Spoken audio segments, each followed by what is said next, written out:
Hey everybody, just wanted to give a quick update. There were some small audio issues during the recording due to some internet issues. I did my best to fix what I could, but I actually thought that the episode was pretty listenable either way. So sorry about that. We will make sure that we check our internet before, but just the nature of the show and the nature of the world right now, sometimes this stuff is going to happen. So I hope you can enjoy the episode anyway. I just want to say thank you everybody so much for listening and enjoy this week's episode of Need to Nerd.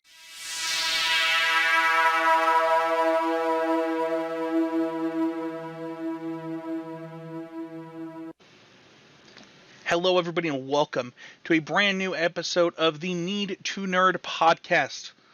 I'm your host, Spencer, and I'm joined once again by my co-host, West. Hey, how's it going? It's going well. I want to apologize to the YouTube viewers. We're recording at a slightly different time, like a little bit earlier.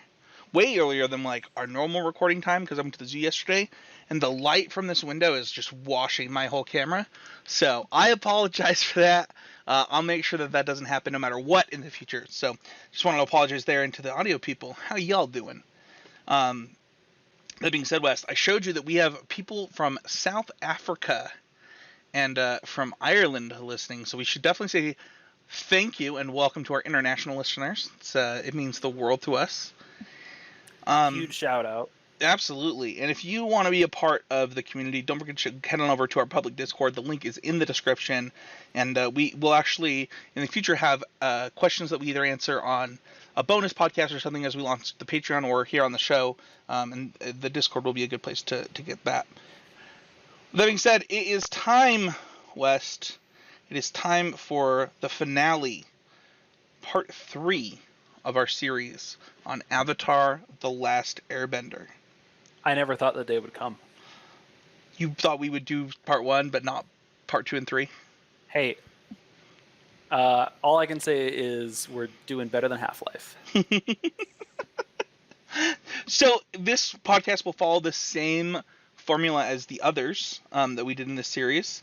With that being said, Wes, why don't you give us your West Sells It really quick? Oh boy. Well, if you've already watched the first 2, what are you waiting for? If you haven't watched any of it yet, go back, try again. Start at the beginning. It'll be worth it. But you're here. You've watched 2 seasons of Avatar, and you're still not sold. This is for you. If you've been a Zuko fan all along, this is his season. If you really enjoy the best combat scenes that Avatar's had to offer you, there's still more to come. And if you really want to see the story play out, this is a magnificent way that it does, and it just keeps all the stuff you liked about the first 2. It kept the memorable characters, it kept the it kept the powerful arcs over which characters grow. You'll like this one. I'll start with our first thoughts, spoiler free. Spoiler free for season 3, by the way, not spoiler free for the series. Like, if you have not watched parts 1 and 2, please go back and watch. We left Aang as good as dead until some magic water brought him back. And this I remember so vividly wanting to watch this season. And when we got to this point in my rewatch with my family, Devin wanted to watch the first episode of season 3 immediately. I didn't let her. I made her wait because I had to wait. And that's so cruel. I made her wait. But it's totally this form of like put your cliffhangers right at the end of the season. Is so media before the way that we interact with television shows now. Right. You just need to resolve everything by the end of the season. Yeah. So I gave her I made her wait. We get into the story, and there's a lot that happens in this, being in a whole new setting, which happens for a lot of this season. Like it's a brand new setting for these characters, and because of that, they're put into very different situations than we saw from book 1 and book 2. And I think it fleshes out aspects of characters in a different way. Like Yeah. characters start to seem less one-dimensional in this season specifically. I think specifically of, I mean, actually all of them, to be honest. Like Yeah. Katara, Aang, Zuko, like the whole group is just way less one-dimensional by the end of throughout this season. Yeah, I think that it's fair that we're not spoiling anything really by saying that a good chunk of the season takes place in enemy territory in the Fire Nation. Yeah. I think that's part of the setup, not part of the. I mean, you find that out spoilers. within the first 30 seconds of the first Exactly. episode. So, so like that's what we're talking about in terms of the new setting for them. It's a place where they can't rely on their identities. They can't rely on the benevolence of the place they're in. They really have to rely on each other for a lot of things and really make some tough decisions outside of the context. Like they're forced to grow up. Like this is the least they've ever had a lifeline through the first part of this season. yeah, and I think that this season also does a good job of maybe changing some of its comedy. It leans more into the comedy of the second season rather than the silliness of the first season in a lot of ways, which I really like. I think that there is some silliness that certainly happens, but it knows that it's being silly, and it makes sure that that it's being silly, which I really appreciate. So I think that Sokka is the avatar of humor in Avatar: The Last Airbender, right? Whether or not he's always funny, whether or not he's the person making the joke, right? The whole show's humor flows through Sokka. Yeah. And I think that the season reflects that Sokka's humor has really improved. Has not necessarily improved, it's grown, right? Yeah. The things he finds funny are either much more still just the same puns as always, or like a little bit more subtle sarcasm-y style stuff. Yeah. I think that if I were to sum up my first impressions, and also maybe sell this a little bit, because I think we should talk about this season. If you like failures, this is definitely one with a lot of failures. I think that this is actually one where we really talk about the failures of our past and how to wrestle with them, not even just the current event failures as they happen. Absolutely. I think that also this one teaches you, that everybody does things that they regret. There's a lot of regret that comes from our decisions, and how we handle our mistakes does a lot to determine where we end up as people. And I think that this season does a really good job of telling that story in a way that's relatable. So if that is something that interests you, check this one out. We're gonna head into spoiler territory now. We're gonna talk about some pretty big stuff. So from here on out, we're gonna go into our deep dive, and let's start with favorite storyline. West, I'll let you go first on this one. Can we just share it? It might not be the same, but are you certain? Because mine's Zuko. Zuko's storyline is super duper awesome. Tell me about why Zuko's storyline is your favorite. Zuko's storyline is, I think, this is he is in a sense the person who has to undergo the most growth and change in order to bring the show to an end, right? Because I think that the core of success in this show is every core character, right? Your Sokka, Aang, Katara, Toph, and I really think Zuko he belongs here. They all kind of have to come to this place where they really feel good about who they are and what their decisions are. in order to resolve the final moments of this show. And Zuko's the person who starts the season the farthest away from that because he has just gotten everything he ever thought he wanted and hates it. Yeah, Zuko's relationship with other characters was really interesting here. You see his immediate frustration with Azula for lying to their dad. You see him for setting him up for failure. Yeah, is what he knows. And you see his frustrations with his uncle. You see his relationship with May. He, and then you have that moment where he leaves that meeting, right? And he talks about he was the perfect prince and it was everything he ever wanted and he hated it. Yeah. And I agree. I think that he changes a lot, but it's actually interesting. The part of Zuko's story that I liked the most was his adventures with the individuals in this season. I mean, it's obviously Zuko's season, right? Like, he's got a whole arc dedicated to... Yeah. No non-Aang character gets a focus every single episode like he does. Yeah. I think that the other moment that is huge for me in this season, and well, maybe I'll save that for favorite moments, but my favorite storyline is probably not Zuko's storyline, as much as it is, really, I think that you watch Sokka change a lot in this season.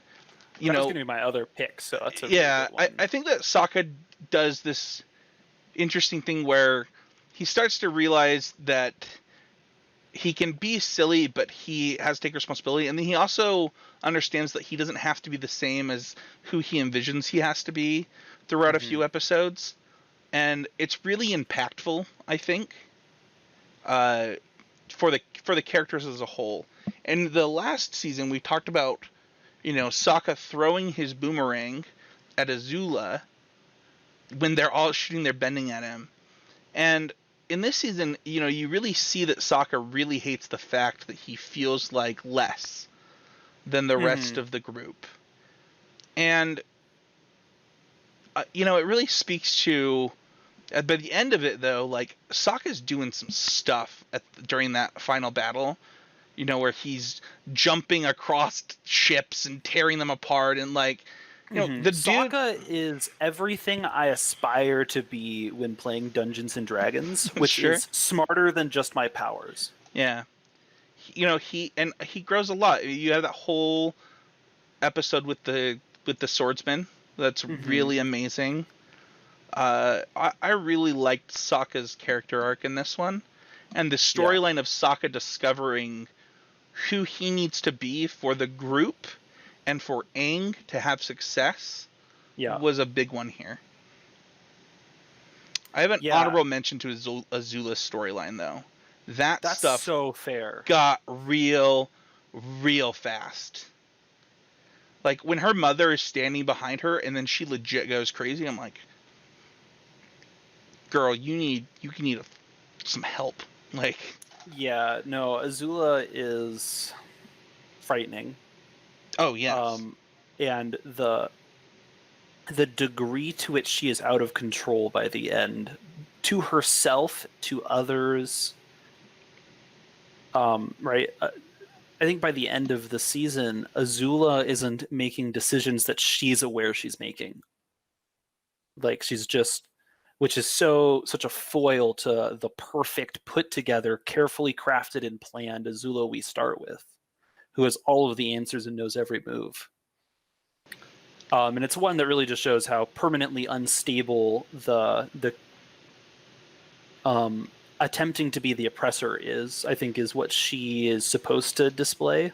Yeah. Right? She's supposed to have fully internalized all of the ideas about the Fire Nation that they use when they conquered the world, right? In terms of how they sold it to themselves. Yeah. And they totally explore that avenue through Azula, but in a really taking it as far as possible way. Yeah, I think that you see a lot of.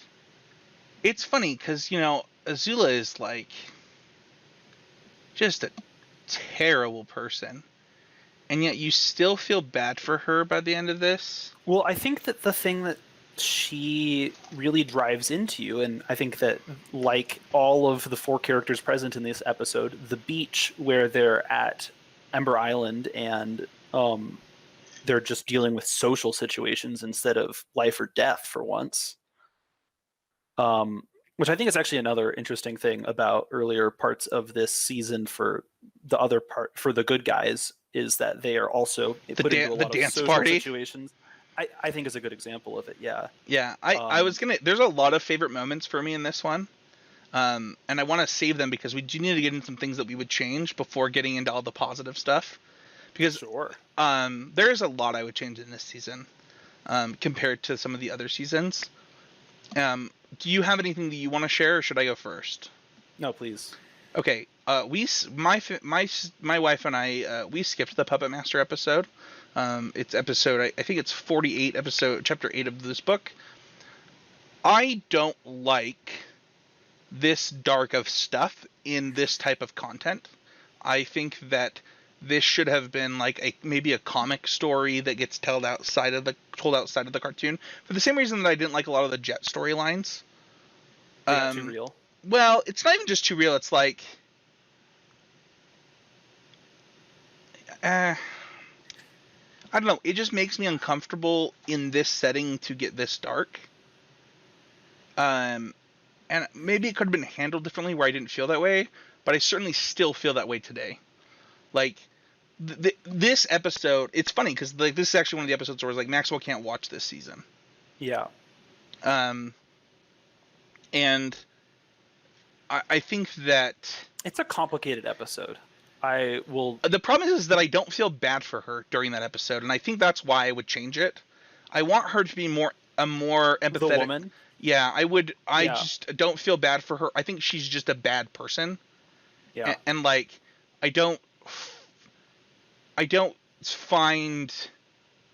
I don't know. I don't feel. I mean, you feel sorry for her in a way, but like, I don't know how to fix it. And that's No. I agree with you. Right. In a show that can humanize Azula, right. how did they just? I think that the whole bloodbending. Yeah, the whole focus was on bloodbending. So too far, right? It's so not even far gone. It's not even too far as much as they made it her this crazy person that manipulates people and controls them, and didn't humanize her in any way.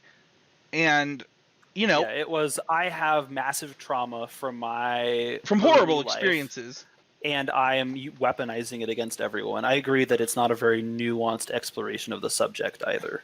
Yeah, and if we're gonna go down this whole, I mean, and maybe it just needed something more afterwards. I just didn't feel like it taught a lesson. I mean, especially considering that you like episodes later have an angry Katara bloodbending, and it's like, okay, what did we learn from that episode? That because like, it doesn't feel like we did learn much. I just focused in on your lightsaber for a moment for a connection here, because I think that bloodbending is for Katara the way that they play with dark side forces during Clone Wars for Anakin. Okay. Exploring moments of hatred and anger and what is justifiable in that moment versus unjustifiable, and how techniques, abilities that are so morally reprehensible. So hold on. So like, when do you get to use those? So like, let's talk about the moment where Anakin, like, I think it was episode 1 of the newest season of Clone Wars. Anakin walks up, surrenders in war to the other army. They... Spoilers for me, by the way. Oh. Oops. Okay. Well, huge spoiler alert. Plug your ears. I don't know how to have this conversation now. Anyway, Anakin commits a war crime Talk to the audience without me. Anakin commits a war crime, and it was an interesting conversation point between me and my wife on like, you know, Anakin sees this is okay because of X and Y. Yeah. And we get that when Katara does bloodbending against that captain on the ship. Yeah. But we don't actually I don't feel like we get that from this episode. No, this episode, I think, just portrays the entire ability as, like the ability to bloodbend as there's not a way to justify this. This is horrible. It's a dark episode. I do think that it's an outlier for the entire television show. Yeah. On I guess horror is the maybe. way it does existential horror. I don't really know. So that's the first thing that I would change. Yeah. The other thing that I would change is a little harder. I think that you know,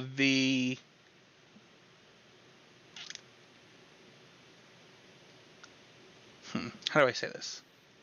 A few of the episodes were like good but very clearly filler. Like the Painted Lady, for example. That's a really good piece of content. But wow. Like, I don't know that it served the story in any way. I mean, you're supposed to empathize with these people of the Fire Nation, right? And like understand that they're people, and then at the end of it, they're jerks, and it's like, I think I know why I like the way that the first half of the season is. Sure. And it has to do with story. These episodes are not about story for the characters Aang, Katara, Sokka, and Toph. They're about story for the Fire Nation. It's about world building for the Fire Nation, yes, and story for Zuko. So I agree with that, and I think that is a good point to what is something that is one of my favorite parts. So let's save that thought. Is there anything that you would change, by the way? Yeah.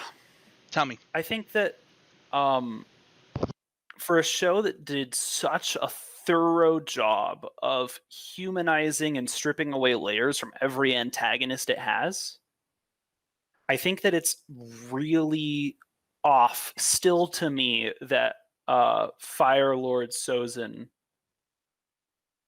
or not Sozin, Fire Lord Ozai never gets any humanization and openly rejects it at the end. Yeah, he definitely will not be humanized. Yeah, I will not be made personable to you. Yeah, he definitely doesn't make himself likable at the end there. It's not even that he doesn't redeem himself, right? It's that there's not even a chance for him to redeem himself. Not really. Yeah, I agree. I think that, you know, I would guess that Mark Hamill's voice time on this show was like probably under 2 hours, if not even less. Wait. Did I not put this together? Yeah, that's Mark Hamill. Holy shit. How did I never realize this? That's Mark Hamill. He has 10 total episodes. That seems so many. Anyway, I agree with that. I think that's definitely something that I could see wanting to change. He does a couple of others. In Avatar? He does the baboon spirit. Nice. In the spirit world. And like I think has a couple of voiceovers elsewhere, but nice. Let's talk about okay. That totally derailed me. No, you're okay. That's what I would have changed. I would have changed knowing that was Mark Hamill the whole time. So, let's talk about favorite things, favorite lines, favorite episodes, favorite chapters, favorite, you know, the whole shebang here, because, you know, I have a lot of those in this season still. Like, even though, you know, I talked about how I would change things, There's a lot that I thought that this season had going for it.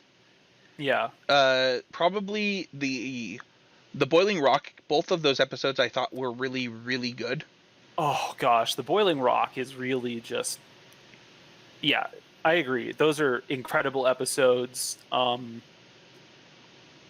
It's kind of absurd the way that, like, I think that we go into the Boiling Rock with no idea how the story is going to play out, and we come out of the Boiling Rock with a very good idea, I think. Yeah. So those episodes are interesting as it put characters that you wouldn't expect to be together in situations together, and it also spoke to the fact that, like, you don't have to put up with toxic attitudes from people that you know, and like Yeah. Mai and oh my gosh, what is her name? Kylie. Or Kylie.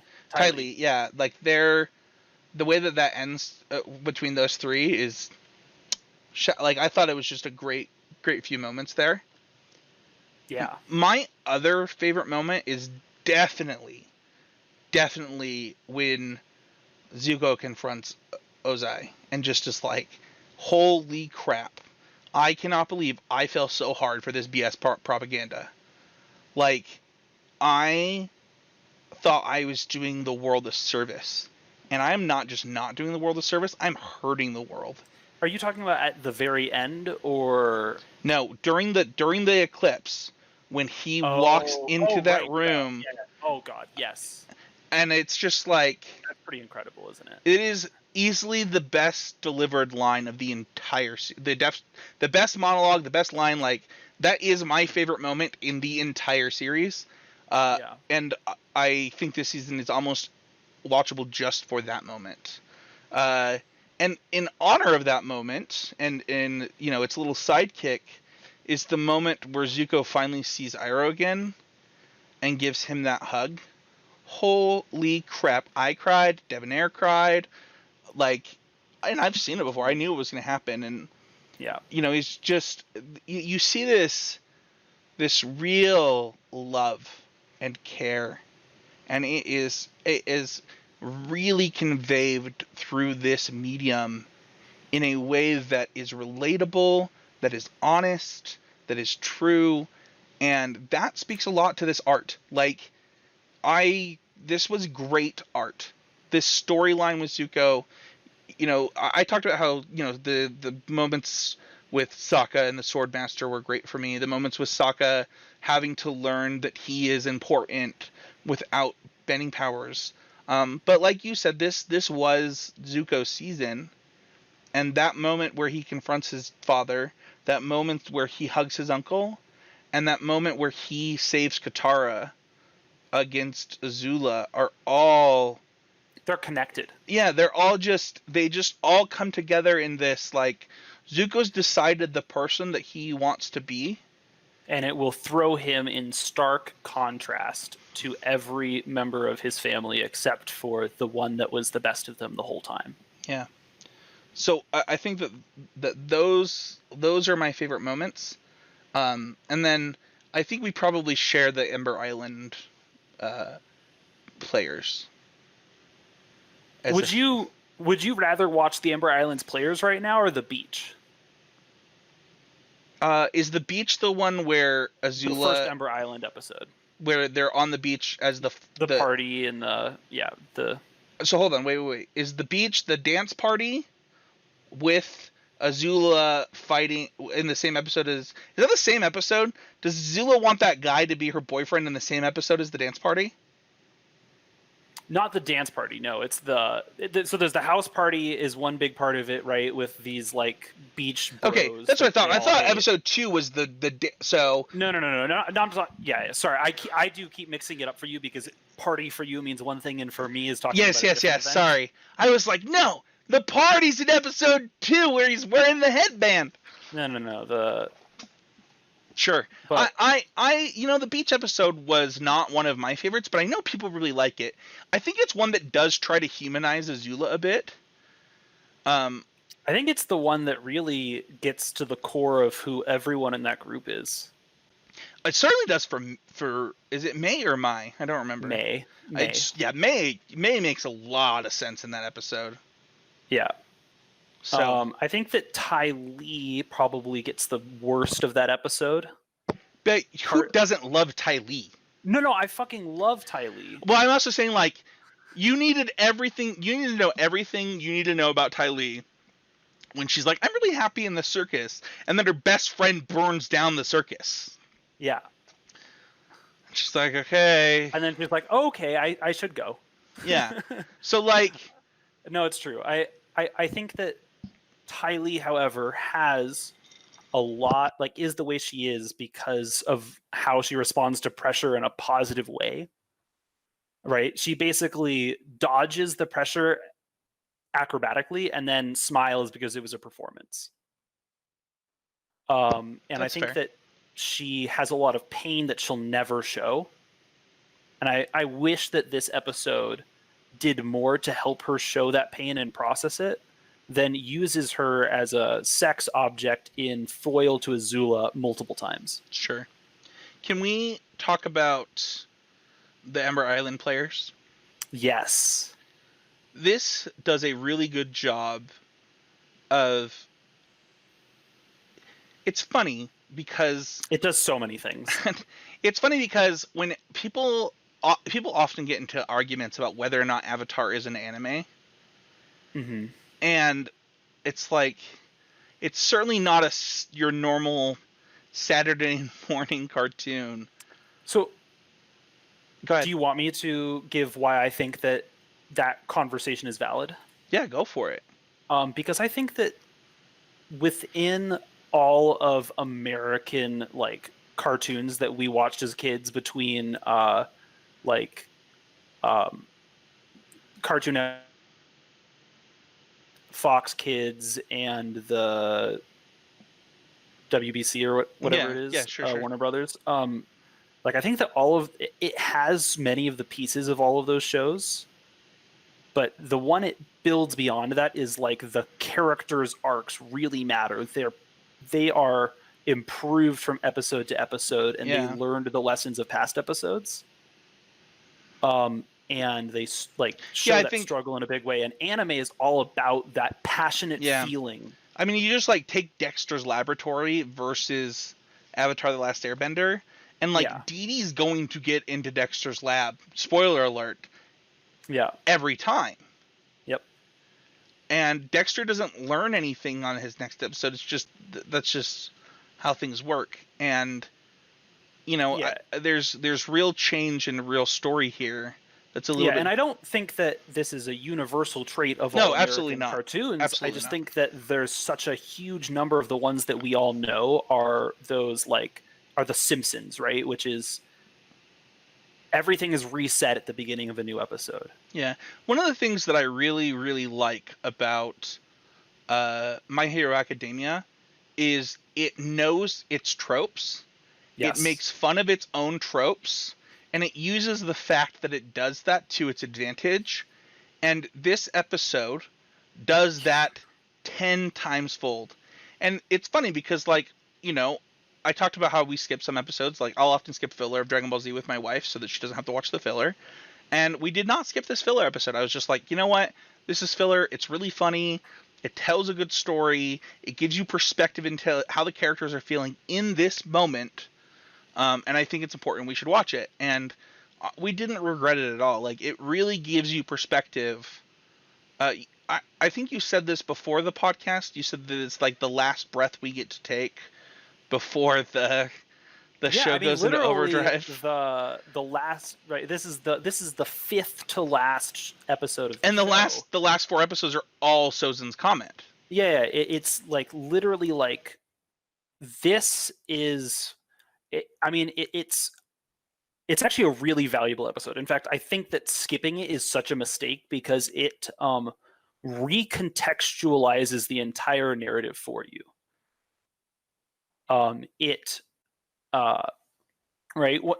Basically we get to watch the characters struggle with having their actions be reduced to the lowest common denominator. Yeah, it's really an interesting piece as before you wrap up the show, right? Because they're watching themselves and the mistakes that they've made, and you say the least common denominator. I say in a lot of ways, like, the part of themselves that they feel like they need to change going into this, the part of themselves that they kind of are wishing wasn't true, in a lot of ways is true.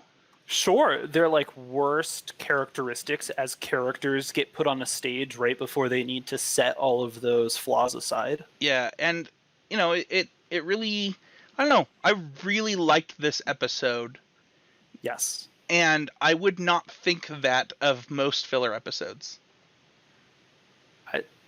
I really think that this probably cuts to the core of what the definition of filler is, because the definition of filler in anime as it's pulled from originally is doesn't appear in the manga. Sure. And when we watch these unadapted, right, just spun from their own cloth television shows, and we talk about filler, what we mean is we think unimportant to the plot. Right. That's true. That's a good point. Which is critically true if it was invented without being written in part of the original story, right? Like literally didn't need to be in the original story. But here, I don't think that we can consider Avatar, like the next 4 episodes or everything that came before, with the same lens without having experienced this episode. Any moments, episodes, because it does such a good job of self-reflecting that it triggers a lot of that in us. Sure. That makes a lot of sense. Any moments or episodes that you personally like that we haven't mentioned that you think we should mention? I think that every element of Zuko's adventures should be mentioned. So I think that the Firebending Masters is a really important episode to talk about, because it removes this. I think that when the narrative is the 3, the aggressive element of fire, they kind of get to and really dominate the narrative with like the worst elements of fire. Its destructive nature, it's the way it hurts people, right? I think that's the big way that fire gets presented for the entire television show, and we're unwinding the pain around that by showing firebending in an uncompromised state, in an unconqueror mindset. Yeah, I mean, the moment where they talk about fire being able to give life as well is, I think, really important. Absolutely. It's funny, we didn't mention the samurai battle between Appa and oh my gosh, what is the lemur thing's name? Oh, Nightmares and Daydreams? Yeah. Well, I mean, just the samurai battle. The Fire Lord not sick. Yeah, the Fire Lord not being in his underwear, I don't really care about, or not Honestly, being in his pants. Nightmares and Daydreams is more filler to me than the Ember Islands players is by quite a lot. Absolutely. It's literally only worth watching so that you can watch Appa and oh my gosh, why can I not remember his name? Momo? Momo. Appa and Momo have a samurai battle that's pretty great. If you ever really can't do it, just pull Zabumafu out, because that's what you're really thinking when you're like, what's the lemur's name? Okay. So I think we've covered at least all of my favorite moments and episodes. We certainly covered my favorite lines, because we covered my favorite line of the entire series in that conversation between Ozai and Zuko, as well as, when Uncle says, I was never mad. That's another one.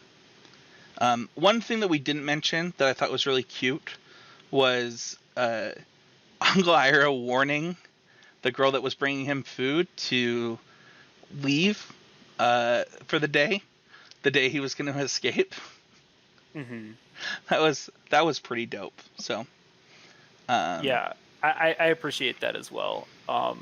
I've got a really important line that I absolutely cannot let go without being mentioned, because that's also in this season, is Boiling Rock Part 1. Zuko and Sokka are flying towards the Boiling Rock. and they're chatting about their life, and Zuko mentions his girlfriend, and Sokka's like, well, if you think that's bad, my girlfriend turned into the moon. And we get That's the rough. line of this show that I quote probably more than any line in any media ever, which is, "That's rough, buddy." So when this show came out on Netflix, at the same time there was a top popular TikTok trend that was like you write a poem, like roses are red, violets are blue, something something something, and then it switches to a clip from a TV show. And the most popular one was I don't remember what it was, but it was like roses are red, violets are blue, something something something, and then it switches to my girlfriend turned to the moon, and it says, "That's rough, buddy." It's like, I'll have to find it. It's a really good one. So for final impressions, I'll go first. I think that this season does a good job of showing that you are not who you people, just people in general, are not who they were a year ago. No, just I'm not the same person today as I was yesterday. Yeah. We all do things that we regret. I think that for me, I have anxiety all the time. The number of times I lay in bed, I'm like, I can't believe I said that 15 years ago. It's like, dude, it's okay. It's so over. We're so past that point. And I think that Zuko has this huge amount of anxiety from mistakes he feels like he made with his family in interrupting in this meeting that led him down this entire path. And then he has to come to terms with the fact that maybe that's different. And then once he's come to terms with that, he then has to go apologize to all these people he's been hurting, trying to make up for a different mistake that he thought he made. And it's just like, it's this really good story of, oh, you know what? Man, we all mess up. And how we deal with that is going to impact who we are and who we become and who we can be. Yeah. And the fact that Azula is given so many opportunities to is so aware of and who she is. Yeah, it's like really speaks to why you feel the way you feel about Azula as a character. Yeah. And for what it's worth, I think that Azula might be the sort of character she was going to she could either be stopped through martial combat that actually defeats her, which was sick. That's an incredible fight scene. The other outcome is a I'll accept all of your pain style hug right as she is putting out her maximum fury. Sure. Which would have been an entirely different anime, but that's how anime would have solved that one instead of the combat, the way Avatar does. You know what's funny is we didn't even mention the thing that happened in this, which is that Aang doesn't kill. Yeah. He doesn't kill the Fire Lord. He takes away his bending, and he ends the war peacefully in the way that he believes that he needs to end it. So you see Aang become the person that he believes he needs to be. You see Toph, coming to terms with Toph's biggest growth in this, I think, is her friendship with Katara. You see Zuko accepting responsibility is Toph's growth that she has to do, right? Absolutely. Her friendship with Katara is just the battle it happens on because it's about responsibility. Yeah, that's fair. Right? Katara is the responsible member of the party. Yeah, that's a good way to put it. We see so much growth from all the characters, and we see them confront their own issues and trying to find the best of themselves to fight for what the world needs. And it's funny, it kind of reminds me of Star Wars. Think of all the problems with Luke Skywalker, Princess Leia, and Han Solo. Man, those are some people that have got some issues, but they still put all of that aside to do what they can. I think that's true of this group as well. Mm-hmm. Anything you want to add?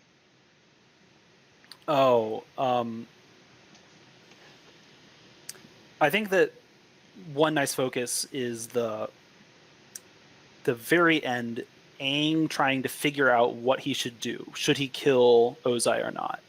And he talks to all of his previous lives who would have had no issue with this, for whom killing was the easiest and most obvious of all routes.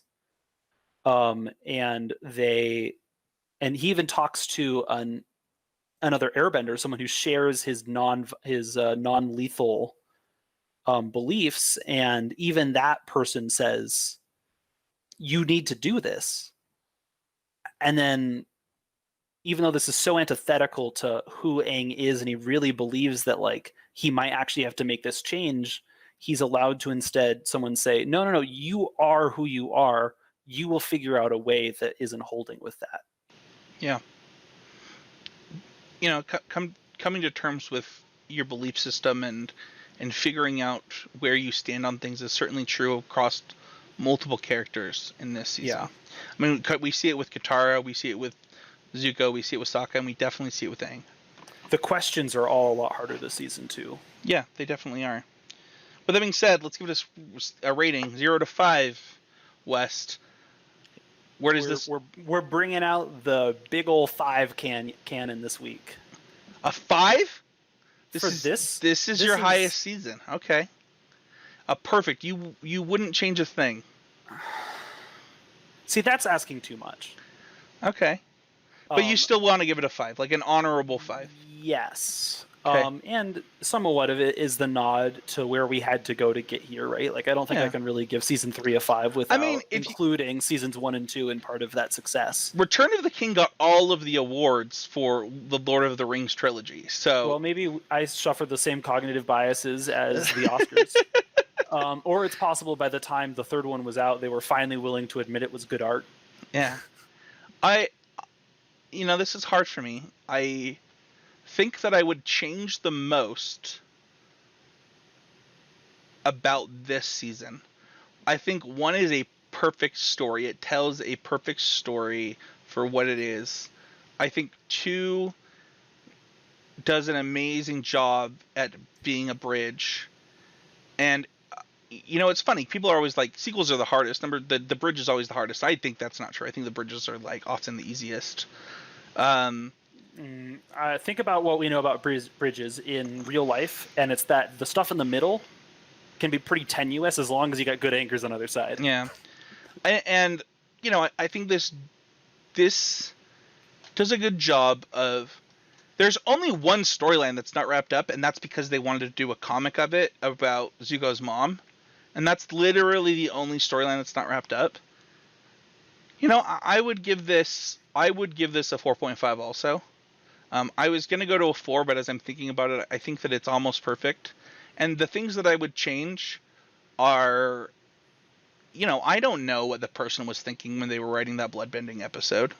I don't know maybe they were trying to show that some people have been wronged and will never be redeemed and will always be broken because of those wrongdoings. Maybe that's the story that was trying to be told, and that's a story that makes me really sad, so I don't like it. But that doesn't mean that it's not a story that should be told. So I'll give it a 4.5. I think that this is our highest rated of the seasons between the two of us, if that's our scores. And it's certainly one that I hope everybody enjoys. I hope everybody watches. Don't forget to check out our Discord. Don't forget to hit that like button, hit that subscribe button. If you're listening, please rate and review. That's so helpful for us. It's so cool to see the podcast growing right now. We'll see everybody next week with another episode of the Need to Nerd podcast.